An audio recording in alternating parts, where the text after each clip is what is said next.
we're good to go. All right. Good evening, everybody. It is 7 o'clock, so I shall call the Planning Commission meeting of September 9th, 2021 to order. And I would like to ask you all to please stand and join in the Pledge of Allegiance. I pledge allegiance to the flag of the United States of America and to the republic for which it stands, one nation, under God, indivisible, with liberty and justice for all. Thank you very much. Item 3 on our agenda is roll call. Chair Namath, Here. Vice Chair Avery, Here? Commissioner Ferguson, Here. Commissioner Henderson, Here. Commissioner Smith. Here. All right, we are all here, so we have a quorum. Item 4, the review of our agenda. Ms. Taggart. Thank you. Item 8A is being continued to the next meeting, so there is a memo on that item. Okay, thank you very much. So that was already in our packet, so we will move on then to item 5. May I please get a motion to waive the full reading of all resolutions on the agenda for this meeting? Second? I have a motion from Commissioner Avery and a second from Commissioner Fragasains. All in favor? Aye. Any opposed? All right, the motion carries. And that brings us to public comments on our consent calendar items or any items that are not on our agenda.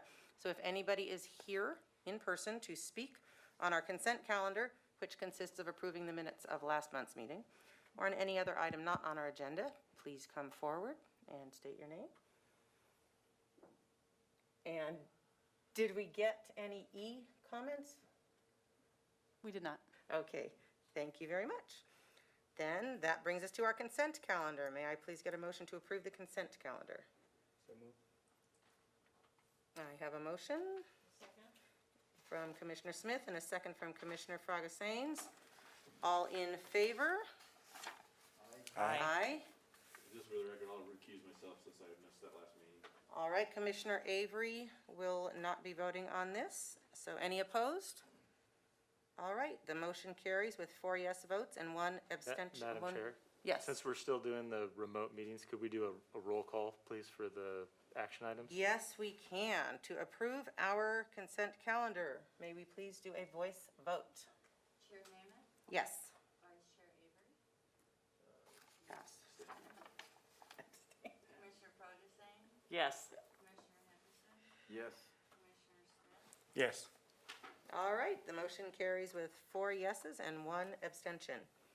And that will bring us to item number 9, since item A is continued to next month. Who shall introduce this to us? It's Carrie German from our Public Safety Division. All right, welcome, Ms. German. Good evening, Chair Namath and Vice Chair Avery and Commissioners. Tonight, we are going to have a presentation on CPTED, Crime Prevention Through Environmental Design.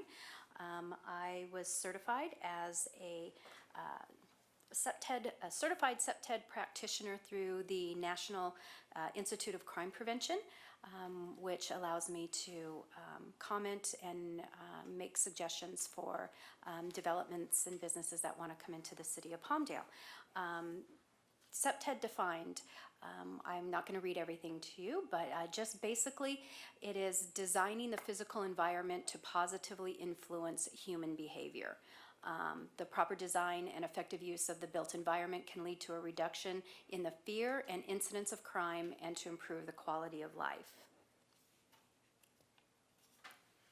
Next, thank you. Just a short history of CPTED. Elizabeth Wood is considered the founder of CPTED based on some of the guidelines that she implemented.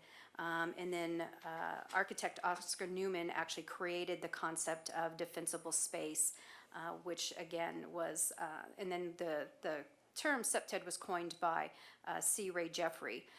And then the growing interest in the environmental criminology and how that relates to crime became where you start to see natural surveillance, access control, and territorial reinforcement, which are the four elements of CPTED. The broken windows theory, I'm sure many of you are familiar with that. That is James Q. Wilson. I always want to say James Q. Wilson Award when I say his name, and George Keeling in 1982, and that was basically the principle behind neglected zones and spaces invite crime when they're not maintained. You get that lack of care for that area, which kind of emboldens criminals because they think nobody's going to bother with what I'm doing because nobody cares. The broken windows theory goes hand in hand with CPTED, crimes attracted to areas where maintenance and care is not being taken. And the philosophy is when areas are well maintained, that criminal element is going to decline, and thus crime overall will decline. And so a little bit about how it works. CPTED works by decreasing the criminal's ability to commit crime and increasing the chances that criminal will be seen if they are going to commit crimes. So it goes beyond like thinking security systems and cameras and things like that. It's more of the built environment versus the technological environment. If the opportunity to commit crimes is decreased, again, through CPTED, we hope that will reduce the overall crime rate in communities. When there's a sense of security in an area, you start getting more of the community that comes out, and they become a visual deterrent. And with active participation of the community, that tends to drive the criminal element out as well. So there are four elements of CPTED: natural surveillance, access control, territorial reinforcement, and maintenance. So element one under natural surveillance, it's naturally occurring. As people are moving around in an area, they'll be able to observe the activity around them. That's where some of the things that we implement through the conditions that we apply through the Development Advisory Board is making sure that trees, the canopy is no lower than 6 feet, and that bushes are no higher than 2 feet to prevent hiding places. We prefer see-through fencing such as wrought iron so that people walking by, driving by, law enforcement driving by is able to see into that element. Sufficient lighting. Lighting has always been considered an excellent tool to reducing crime. The designing of homes, front porches, drawing people out to the front of their house, or having living spaces in the front of the house rather than the back of the house, so that there's observance of the streets and the front yards. Large windows, unobstructed views, and encouraging activities that bring people out to try to prevent that crime. You'll see some examples of natural surveillance in the next slide. You can see a shopping center, very clear sight lines, well lit. You don't see shrubbery that's blocking anything. The multifamily complex there, clear lines of sight. Anybody that's walking by, driving by can see into that complex. You see a restaurant there, no signage over the windows. Again, that allows for people to see in and to see out. And then you have a commercial or industrial complex there, which again allows for clear visibility onto the property. And if any activity was taking place, you would be able to clearly see it. Few more natural surveillance, the front porches that we talked about, bringing that activity to the front of the house. You have a park, you see the lighting, the trees. They may be a little bit lower than 6 feet, but they look to be a little new. But you can see that if you're walking up and down or throughout any of those pathways, there's a clear line of sight, and you're not worried about anybody hiding behind anything. The multifamily that you see at the bottom left corner is designed where you see all those units looking out to those common areas, such as the tot lot, so that there's all of this surveillance going on there. And then we have the bottom right. What do you see in there? Absolutely no natural surveillance whatsoever. It's just a big blob. So again, nobody can see what's going on in the front of that house based on the lack of windows. The second element is access control, and that is referred to the physical guidance of people coming and going from a space by the judicial placement of entrances, fences, landscaping, and lighting. Clearly defined entrances and exits, security, fence, and gates, and hostile vegetation, which we'll talk about a little bit later. So that's why we always recommend choosing fencing and landscape that provides for natural surveillance, territorial reinforcement, and doesn't allow hiding. And then psychological barriers such as paving textures, nature strips, and signs. And then there's some examples of access control. Obviously there at the top left, that is access control. You've got the barriers that pop up out of the ground, you've got the bollards, you've got a fencing, guardian style fencing, and you've got a security booth.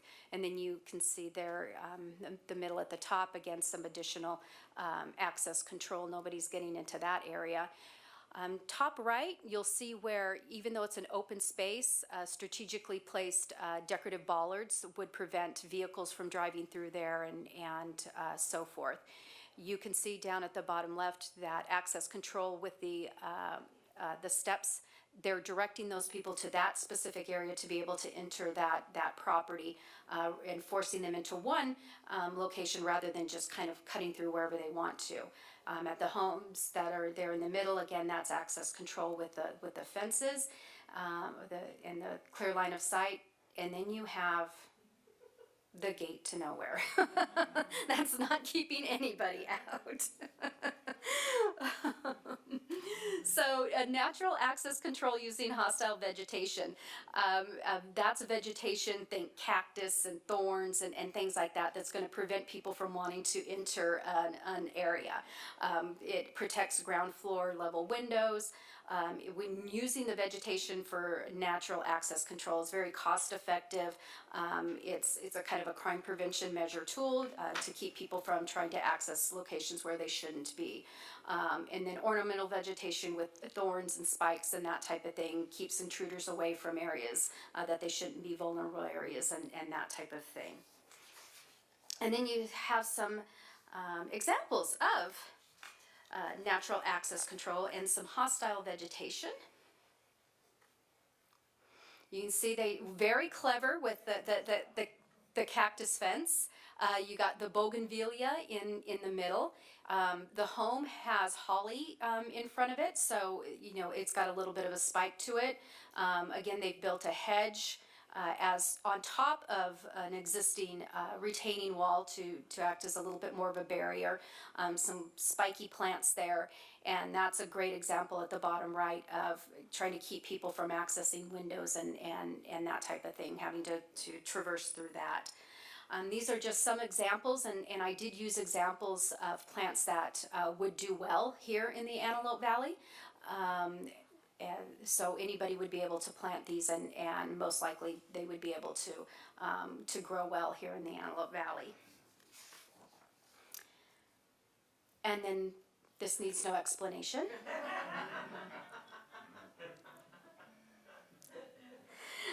And then we have territorial reinforcement. It creates a clear delineation of space that separates your space from non-legitimate users and defines public and private spaces.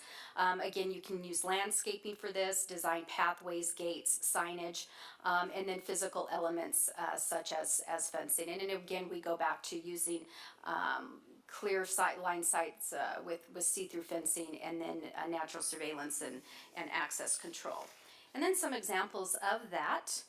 You can see here where the sidewalk clearly defines where the public area is, and then you have that small strip of landscaping before the porches. You've got a sign telling you it's private property.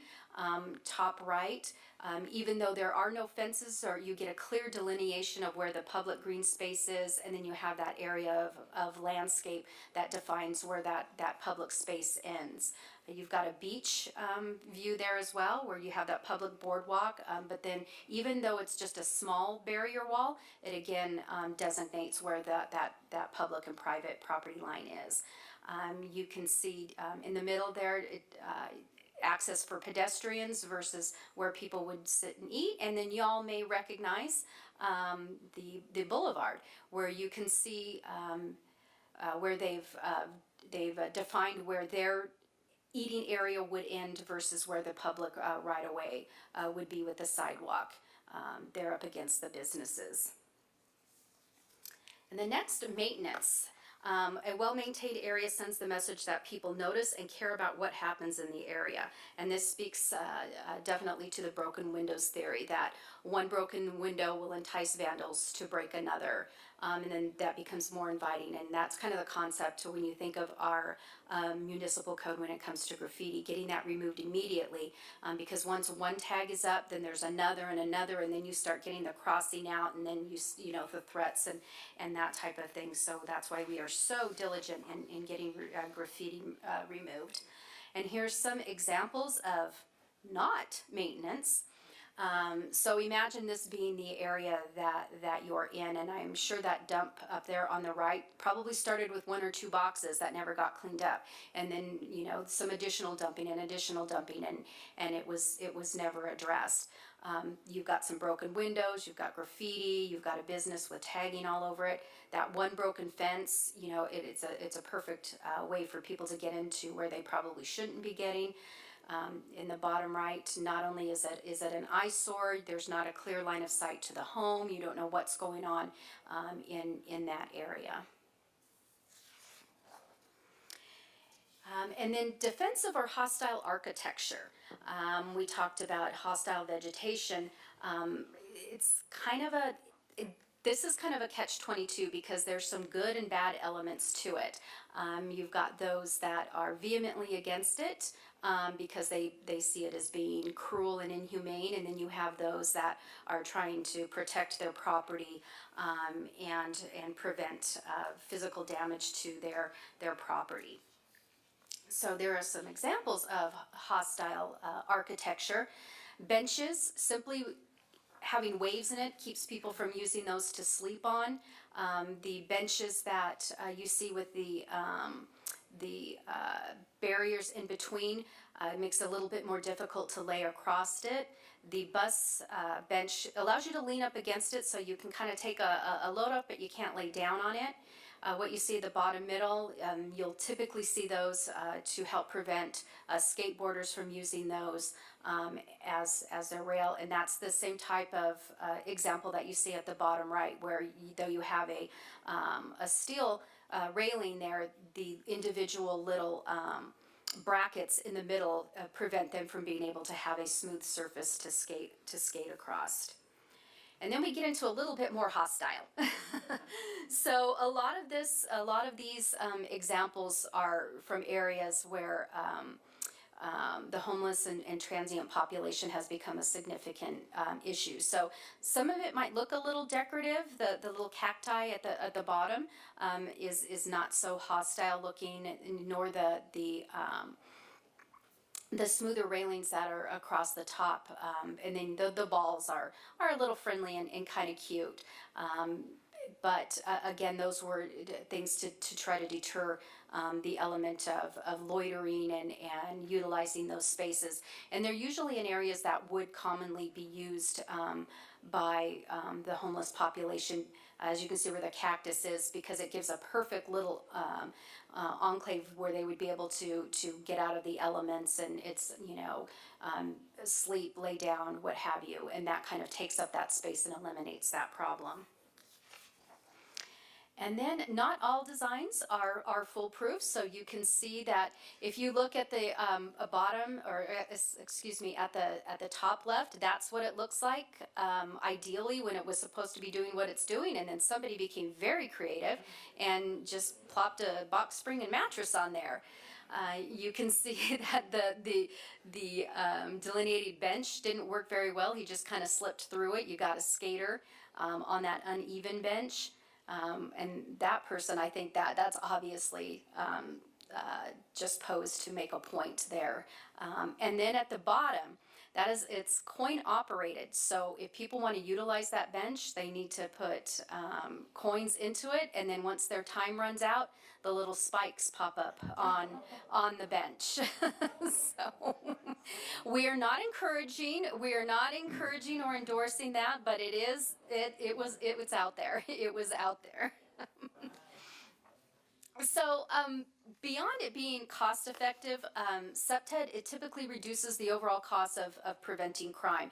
If you can utilize lighting and planting and the design of the building or the facility, the parks, in the first place, you can eliminate the need for a lot of that technology and the costly equipment and you know, it always seems that every time you get a camera system in, and as soon as the warranty runs out, everything breaks. So this is, you know, just about maintaining the property and designing it correctly in the first place, and to assist in, you know, making sure that you've got all of those 4 elements involved and give the ability to be able to prevent crime from the very beginning, rather than going back and trying to fix it and figure out how we're going to prevent this from happening when the building is already built, or the facility is already built, or the park has already been designed and planted and everything. So designing it correctly from the very beginning is the goal of SEPTED. That is all I have. If you have any questions or comments. Do any commissioners have questions or comments for Ms. German? I know you mentioned that the Development Advisory Board. Yes.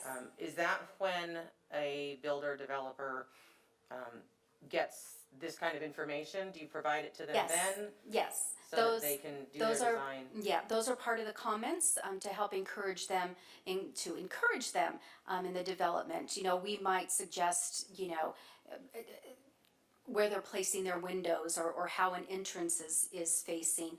We talk about lighting, we talk about landscaping, all of those things to, again, try to be proactive rather than reactive to potential issues.